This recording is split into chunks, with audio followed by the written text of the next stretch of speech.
We got another walking Huberman rant. This ain't a vlog.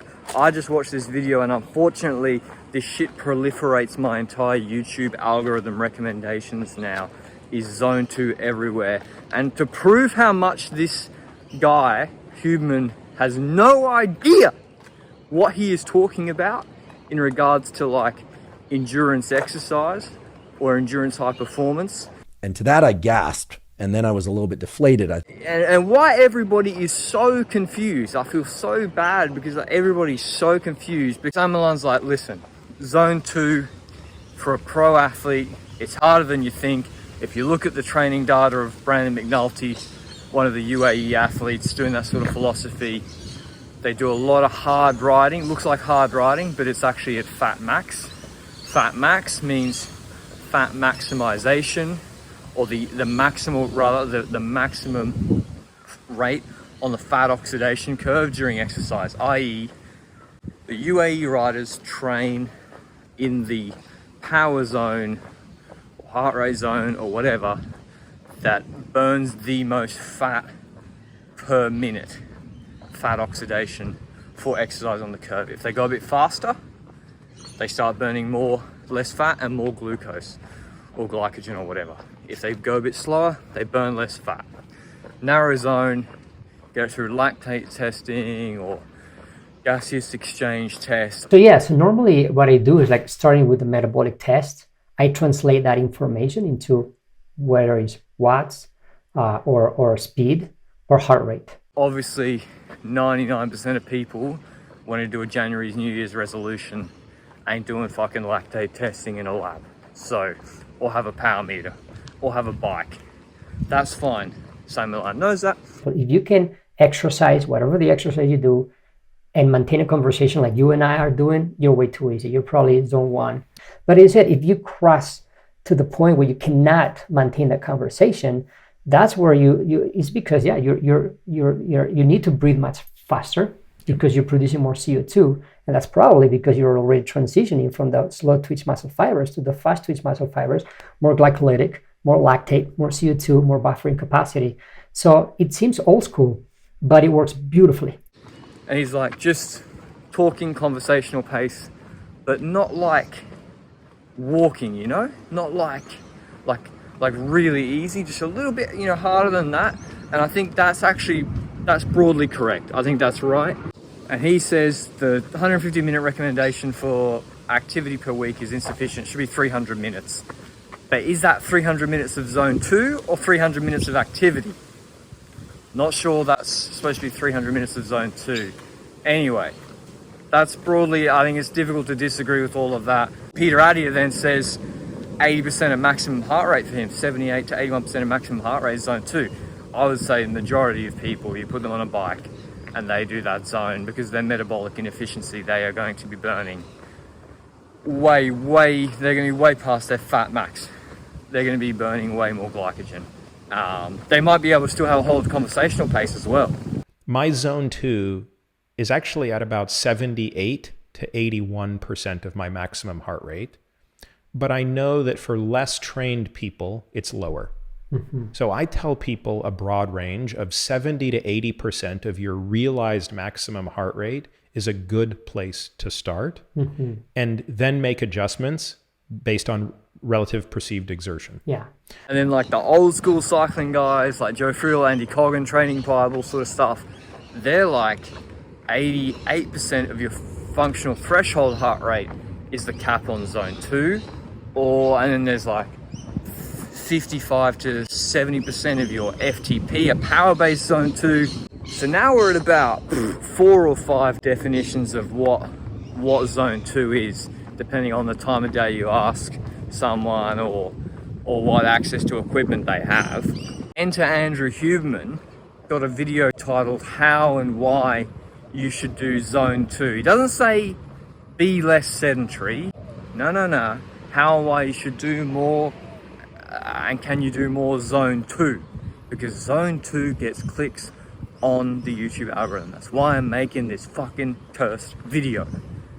And in that, he basically says he schedules, during the week, one bout of zone 2 where he goes for a hike or whatever. Now, many people, including myself, schedule zone 2 cardio into their weekly fitness regimen. So for me, I have 1 day a week.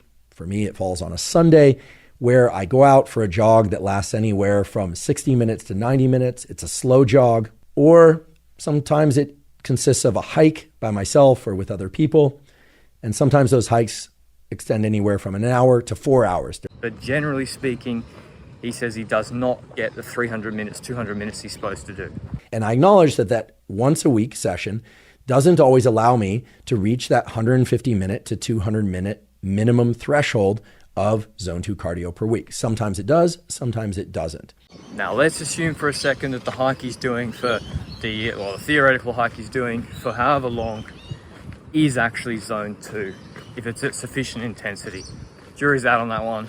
I'm walking around the hills here, and at the top of a hill, my heart rate doesn't even get into the base of aerobic zone. So am I doing a zone 2 walk? No. Am I just walking around on my rest day to burn extra calories to lose fat? Yeah. It's not a zone 2 walk. Anyway, let's assume for a second he is doing that. And he's like, well, I'm not doing enough zone 2. What's the solution? I should do more because that's recommended. And it is you should do more, right? Wrong. Goes and just contacts someone that gives him the answer he wants, which is actually when you get up and you just like walk around incidentally, that's zone 2 training, Huberman says. That's zone 2. And that the best way to get zone 2 cardio is, okay, if you want to schedule it as a session, but that to simply increase the amount of walking, and in particular, walking at a rapid pace that one does, and to increase the total amount of movement that one's getting throughout the week. So taking groceries in and out of the grocery store, running around with the kids, taking a walk with a coworker while having a work discussion. Maybe that is zone 2 for like an extremely unhealthy person, but that is generally speaking not zone 2, just walking around. Now, is incidental movement fantastic? Is being sedentary a significant health risk and problem? Yes. Are the blue zone people, the agrarians in Okinawa, doing fucking zone 2 training all day? No. Do they live to 1 million years old? Yes. It's not necessarily because they're doing zone 2. They're doing lots of incidental movement and not sitting for 8 hours straight, which is really good for you, doing lots of incidental movement. I got fat as fuck when I started working as a lawyer, when I left uni, because I sat all day. I was still doing a decent amount of exercise in the morning, but I was just no incidental movement. So that's actually not wrong, the recommendation from Huberman, which is to do more incidental movement, but it's not fucking zone 2. Why are you calling it zone 2? You're not doing zone 2. But if you can exercise, whatever the exercise you do, and maintain a conversation like you and I are doing, you're way too easy. You're probably zone 1. And here's the big problem with the whole thing. Why has Huberman done this? Either A, he doesn't really know what zone 2 is, but doesn't care, gives some sort of general advice as to move a little bit more, what's the danger, right? Very plausible. Him or his research team don't know what zone 2 really is. As I said, it is very confusing because there's about 20 different definitions. So there we go. Option B, he knows what zone 2 is, but he realizes that it's actually very fucking hard. 99% of people are not going to do 300 minutes of, not even fat max training, like, forgot for want of a better word, which is, maybe zone 3. Training in terms of where it sits on your FTP, 99% of people are not going to do 300 minutes of like conventional zone 2 training, which is like more actual like chilling, 60%, 65, 70% of your maximum heart rate, the traditional like Coggan Friel one, or Coggan. And the reason, and so that's really hard. 99% of people are not going to do that. And to that I gasped. And then I was a little bit deflated. And so to appease his audience, I guess, who may be saying, fuck, I do all this zone 2 training. What's this, Huberman? You told me to get on the fucking assault bike for 1 minute every day, go as hard as possible, and have like the worst metabolic efficiency in the world. And I'd be like, I'd live forever and buy you subs. And then what he said was very reassuring, and I think it's going to be very reassuring to all of you. He's like, no, don't worry about zone 2. Just fucking walk around a little bit. If you simply make the effort to move around a lot more during your daily activities and to mesh that zone 2 cardio with your daily activities, you're going to hit that threshold of 200 minutes per week minimum. Actually, no, not even that.